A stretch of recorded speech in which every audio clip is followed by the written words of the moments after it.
Another thing to that I forgot to point out before was that when the AGP magazines are loaded up, full 10, if you try to place an 11th one, it automatically basically lets you know that you can't.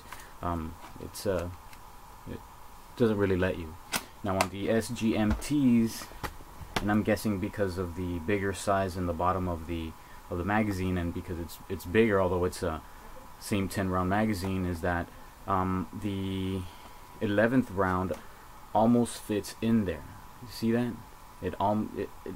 The magazine basically kind of gives you an impression that you can push in, or actually an 11th round. See this? It actually let you push in an 11th round.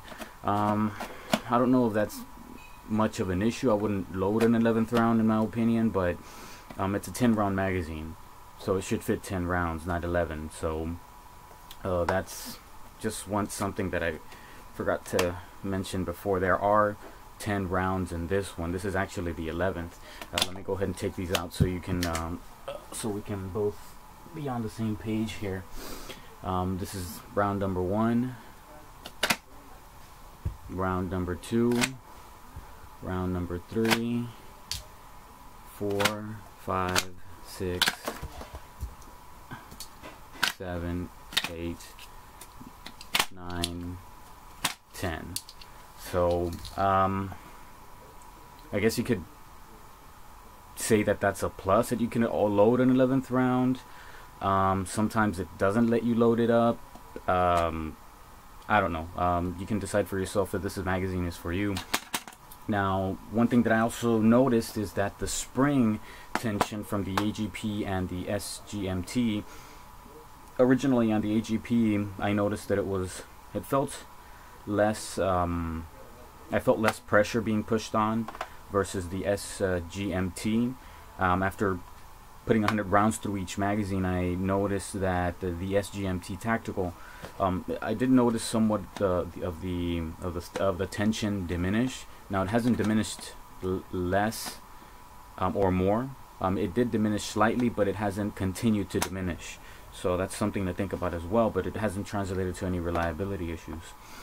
Also on the AGP Arms magazine, when you load it up, it has a tight fit. It's not necessarily a problem when you first put them in. After you put them in like a few dozen times, some of the polymer does kind of get worn away to fit your gun. So I don't necessarily think that's a problem. A tight fit is actually, preferred for me, and your gun can do the rest as far as its usage and its fitment.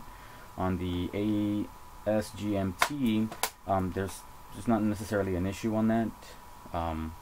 You could say it's a little looser, but I guess it is more easier to install than the AGP initially. Again, after playing around with them for a while, that's not necessarily an issue, but again, that's something that you may want to think about. But other than that, that's all I have to say about the SGMTs and the AGPs, and that's it.